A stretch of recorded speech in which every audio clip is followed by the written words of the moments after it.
Hello दोस्तों, स्वागत है आप सभी का इस नए वीडियो में। और जिसमें हम बात करने वाले हैं आज क्लास 10th का मैथ्स, जिसमें हम चैप्टर 1 का एक्सरसाइज 1.3 का इंट्रोडक्शन और इस एक्सरसाइज में हमें क्या पढ़ना है उसके बारे में हम बात कर रहे हैं। तो आइए वीडियो को हम शुरू करते हैं और आपको मैं बताने वाला हूँ कुछ बातें जो हमने 9th क्लास में पढ़ी है। ठीक है, तो हमने पढ़ा था किन संख्याओं के बारे में पढ़ा था। हमने पढ़ा था परिमेय संख्याएं, अपरिमेय संख्याओं के बारे में हम पढ़ चुके हैं। ठीक है, तो सबसे पहले परिमेय संख्याएं क्या होती है। परिमेय संख्याएं, ठीक है, ऐसी संख्याएं जिनको हम P बटे Q के रूप में लिख सकते हैं, वो सारी क्या होती है, परिमेय संख्या थी। जहां P और Q क्या होते हैं, P और Q पूर्णांक होते हैं। पूर्णांक क्या होते हैं, पूर्णांक। अब ये पूर्णांक क्या होते हैं, और एक बात और होती है कि Q जो है वो बराबर नहीं होता है 0 के। ये चीज़ हम पढ़ चुके हैं। ठीक है, तो परिमेय संख्याओं में ये बात होती है। अब ये पूर्णांक की बात कर लेंगे। पूर्णांक क्या होते हैं, पूर्णांक जो है 0 से लेकर धनात्मक जितनी भी संख्या है, 0, 1, 2, 3, 4, 5, 6, 7, 8, 9, 10, ठीक है। और इनके साथ साथ अगर हम इनको ऋणात्मक भी ले लें, 0 के बाद -1, -2, -3, -4, -1, -2, -3, ऐसे आप लेकर अनंत तक जाओगे तो इन सब को जब आप मिला दोगे तो वो सारे क्या कहलाएंगे, वो कहलाएंगे पूर्णांक। क्या कहलाएंगे, पूर्णांक। ठीक है, अब देखो यहाँ पर P बटे Q में ये P और Q क्या होंगे, पूर्णांक हो गए। और Q जो है वो बराबर नहीं होगा 0 के। क्यों नहीं होगा, अगर Q जो है वो 0 हो जाता है तो किसी भी संख्या के बटे में अगर 0 आ जाएगा तो हमें जो हल मिलेगा वो अपरिभाषित होगा। क्या होगा, लेकिन हल मिलना ही नहीं, क्योंकि इसके उत्तर में जो आना है वो अपरिभाषित चीज आने वाली। ठीक है, अब इसके बाद बात कर लेते हैं हम अपरिमेय संख्याओं की। हम ये अपरिमेय संख्याएं भी पढ़ चुके हैं। ठीक है, अपरिमेय संख्याएं क्या होती हैं, ऐसी संख्याएं जिनको हम P बटे Q के रूप में व्यक्त नहीं कर सकते हैं। ठीक है, यानी कि ऐसी संख्याएं होंगी जिनको हम अगर P बटे Q के रूप में अगर लिखना चाहेंगे तो हम लिख नहीं पाएंगे। ठीक है, वो क्यों होगा हम बात करेंगे आगे थोड़ी देर में। ठीक है, जहां पर सेम P और Q क्या होंगे, पूर्णांक होंगे, और Q जो है वो बराबर नहीं होगा 0 के। ठीक है, तो हमने इतनी बातें पढ़ी हैं। इसके बाद हम बात कर लेते हैं किसकी, अच्छा, अपरिमेय संख्याओं के कुछ उदाहरण देख लें। जैसे कर्णी 2, कर्णी 3, कर्णी 4, कर्णी 5, ये हम पढ़ चुके हैं ना, पिछले साल हमने किया था ना ये। जैसे इस कर्णी 2 के लिए कुछ हमने संख्या रेखा पर इनको दर्शाए थे। 4, अच्छा, इधर एक देखना है हमें, कर्णी 2, कर्णी 3, क्या कर्णी 4 जो है वो एक अपरिमेय संख्या होगी या परिमेय होगी। तो देखो मैं कर्णी 4 के लिए आपको बताता हूँ। कर्णी 4 को हम क्या लिख सकते हैं, इसको यहाँ से हम हटा देते हैं। ठीक है, तो इसको हम लिख सकते हैं 2 की घात 2, और 2 की घात 2 में क्या होगा, 2 से हम कर्णी को काटेंगे तो क्या आ जाएगा, 2 आ जाएगा। और 2 क्या है, एक परिमेय संख्या है। 2 क्या है, एक परिमेय संख्या। ठीक है, तो कर्णी 4 एक परिमेय संख्या है, ये अपरिमेय संख्याओं में नहीं गिनी जाएगी। ठीक है, आगे बढ़ते हैं हम।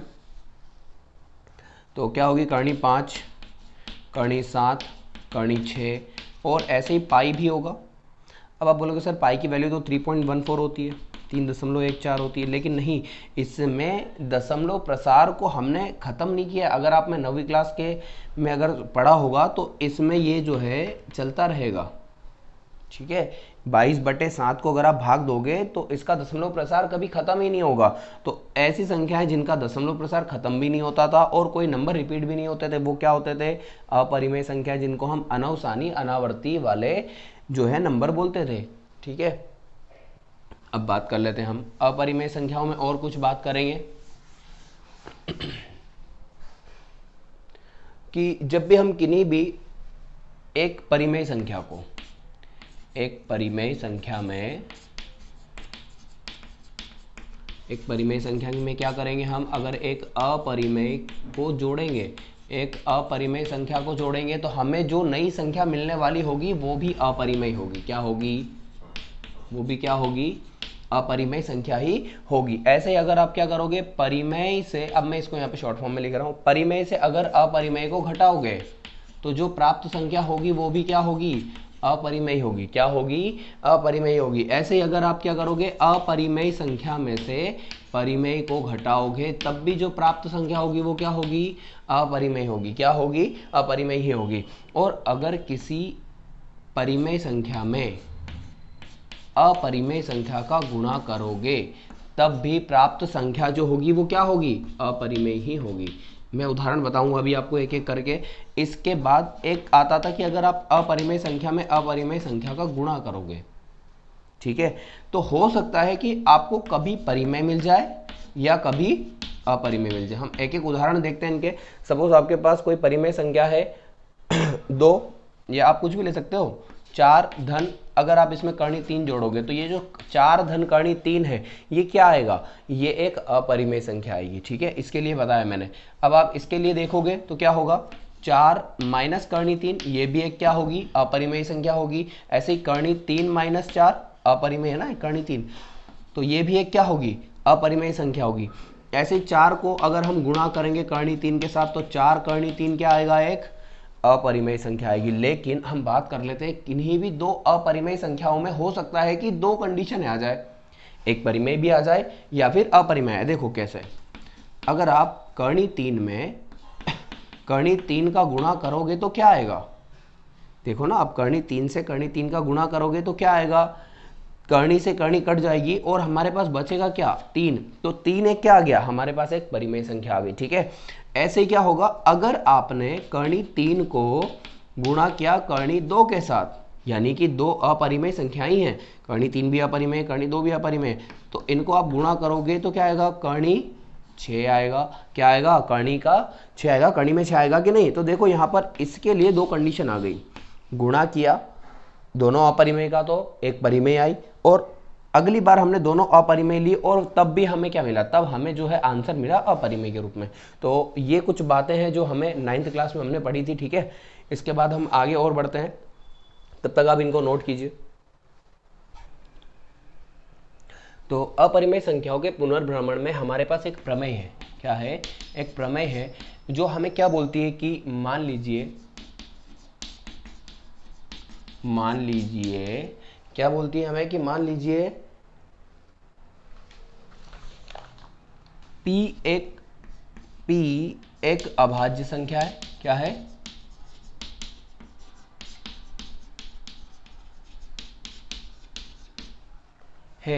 तब P a वर्ग को विभाजित करती है,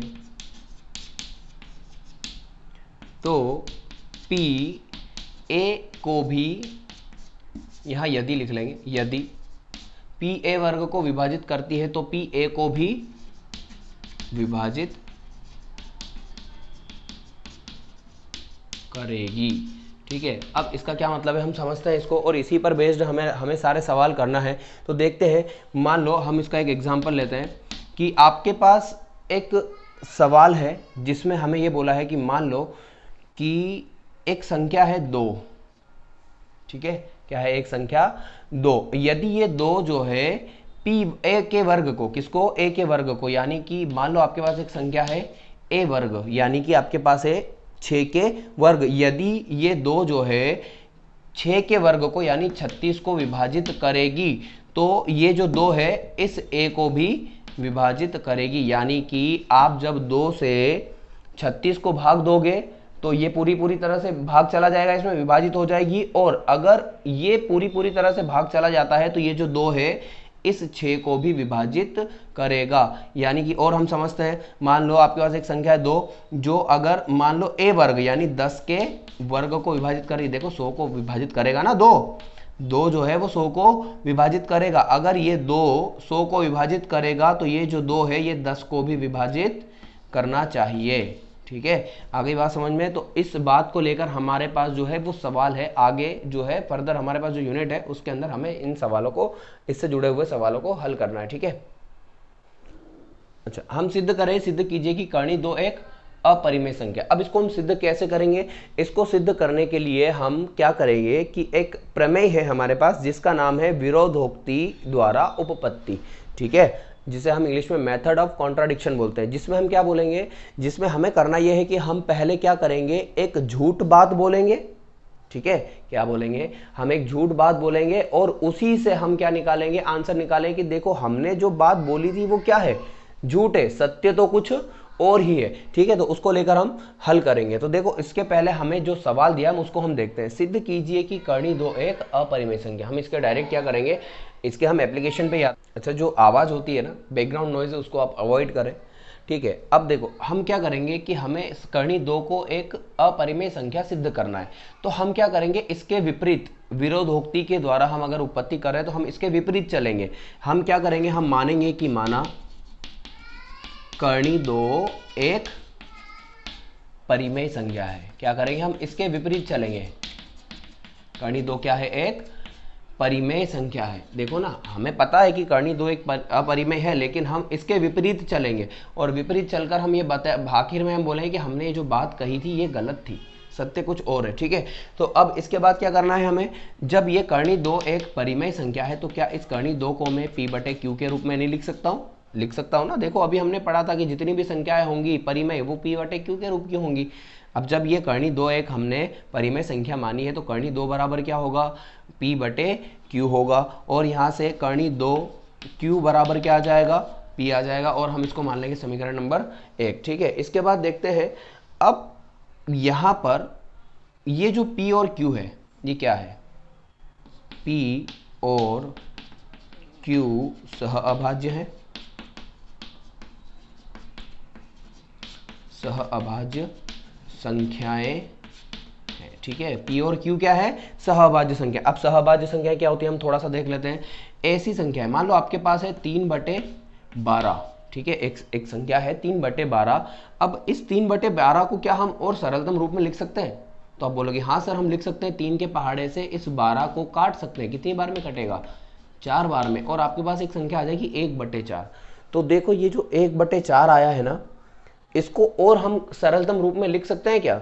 नहीं लिख सकते हैं, यानी कि हम इनके और गुणनखंड नहीं कर सकते। देखो हम 3 के गुणनखंड करने के बाद जो इन दोनों संख्याओं में सबसे बड़ा जो गुणनखंड था वो 3 था, और 3 से हमने क्या करा, इस 12 को काट दिया। लेकिन एक जो नई संख्या है हमारे पास से वो आई है 1/4। तो इस 1/4 को हम और आगे जो है लिख सकते हैं क्या सरलतम रूप में? नहीं लिख सकते। तो देखो 1 में अब किसी और संख्या का भाग नहीं जाएगा और 4 में भी किसी और संख्या का भाग नहीं जाएगा। तो इस तरह की जो संख्याएं होती हैं वो कहलाती है सह अभाज्य संख्या, यानी कि इतना सरल कर देना किसी संख्या को कि उसमें हम और आगे भाग नहीं दे सकते हैं, ठीक है। तो P और Q क्या है, सहअभाज्य संख्याएं। और अब देखो अगर ये P और Q सहअभाज्य है तो इनका HCF कितना होगा, इनका HCF होगा 1। क्या होगा, देखो ना आप इन दोनों में अगर आप HCF निकालोगे तो 1 आएगा या नहीं आएगा? इन दोनों का HCF कितना आएगा, 1 ही तो आएगा, ठीक है। चलो अच्छा, अब हम क्या करेंगे, अब ये करेंगे कि हम दोनों पक्षों का वर्ग करेंगे यहां से, ठीक है। दोनों पक्षों का वर्ग करने पर, अब दोनों पक्षों का जब आप वर्ग करोगे तो क्या होगा, कर्णी 2 Q² बराबर कितना आ जाएगा, P, और ये भी P का वर्ग हो जाएगा, ठीक है। अब देखो यहाँ पर ये कर्णी से कर्णी का भी वर्ग होगा तो यहाँ पे क्या आ जाएगा, 2Q² बराबर क्या आ जाएगा, P²। क्या आ जाएगा, P²। तो इसके बाद क्या होगा, इधर देखते हैं हम, 2Q² बराबर P² है, तो क्या मैं Q² बराबर लिख सकता हूँ P²/2 लिख सकता हूँ ना। देखो ना मैंने यहाँ से इसका पक्षांतर किया तो 2Q² बराबर क्या आ गया, P²। अब इसके बाद क्या होगा, इसके बाद हमने ये देखा कि अगर हमने अभी थोड़ी देर पहले एक प्रमेय पढ़ी कि यदि 2P² को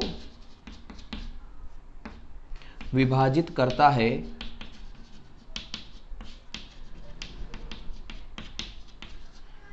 तो 2P को भी विभाजित करेगा। किसको,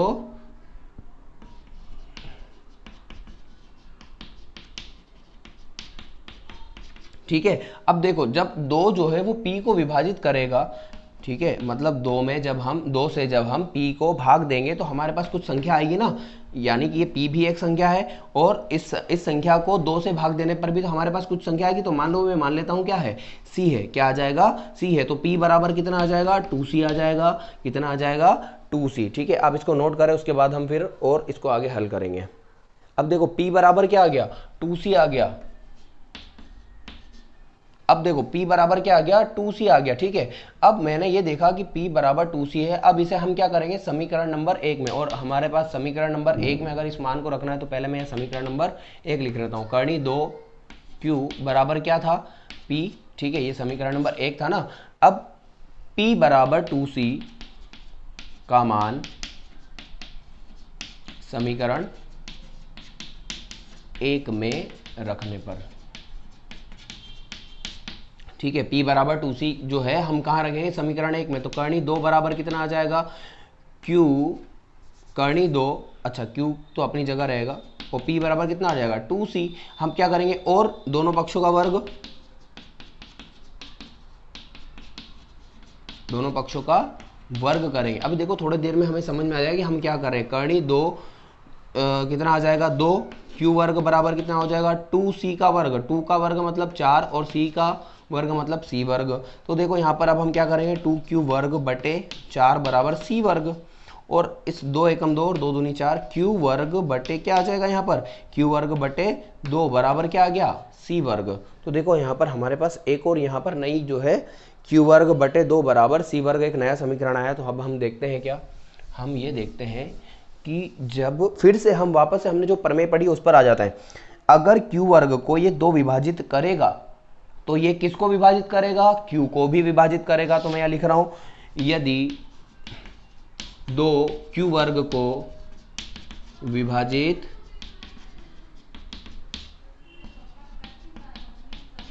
करता है तो 2 जो है वो Q को भी विभाजित करेगा। किसको विभाजित करेगा, Q को भी विभाजित करेगा। और जब इसको विभाजित करेगा तो मतलब क्या है, हमारे पास Q को विभाजित करने पर कोई संख्या आएगी, Q बटे 2 बराबर क्या आ जाएगा, मान लो आपके पास आया D, तो Q बराबर कितना आ जाएगा 2D, कितना आ जाएगा 2D। और देखो आपके पास एक मान है कि P का मान आपने थोड़ी देर पहले निकाला ना, P बराबर क्या है 2C है, क्या है P बराबर 2C, और Q बराबर क्या आ जाएगा 2D। तो देखो अब हम ये लिखेंगे, अब P बराबर 2C और Q बराबर है 2D।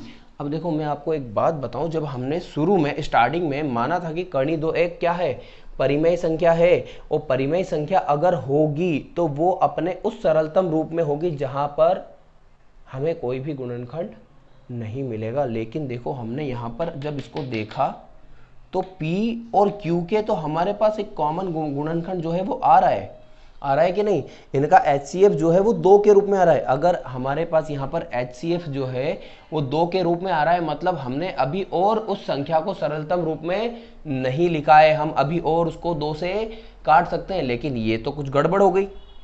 तो ये गड़बड़ वही हुई है कि हमारे पास जो करनी 2 संख्या थी जिसको हमने परिमेय संख्या माना था वो हमने गलत माना था। क्या माना था, हमने गलत माना था। वो किस वजह से हुआ, जो हमने मान लिया है करनी 2 को परिमेय संख्या के रूप में, वो हमने गलत मान लिया है, ठीक है। इसीलिए हमारे पास यहाँ पर जो है ये गुणनखंड जो है वो 2 के रूप में आ रहा है, ठीक है। तो अब हम क्या करेंगे, अब हम यहाँ लिखेंगे कि जो हमने गलती करी है उसको हमने गलत मान लिया, कि हमने जो गलती की है वो गलत है, ठीक है। तो अब हम इसमें लिखेंगे क्या, देखो आप ये इसको नोट करें, उसके बाद हमें क्या लिखना है वो मैं बताता हूं आपको। इसके बाद हमें लिखना ये है कि P और Q का, देखो P और Q तो है ना, P और Q का उभयनिष्ठ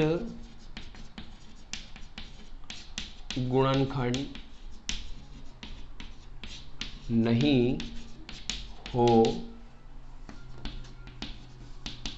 सकता है, क्योंकि देखो क्योंकि हमने जो मानी थी ना संख्या है वो भी क्या मानी थी, वो भी हमने मानी थी, कैसी संख्या मानी थी, सहअभाज्य मानी थी। और सहअभाज्य में कोई भी हमारे पास गुणनखंड कॉमन नहीं आएगा, क्योंकि P और Q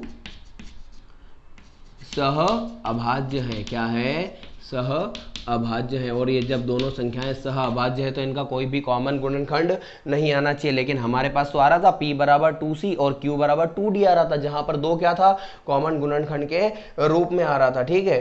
तो अब इससे हमारे पास निष्कर्ष क्या निकला कि हमने क्या माना था, हमने एक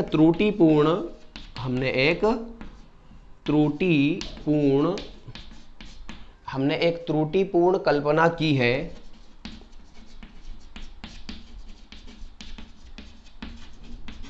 कि करनी 2 एक परिमेय संख्या है ना। और इससे क्या निष्कर्ष निकलता, अतः इस बात से यह निष्कर्ष निकलता है कि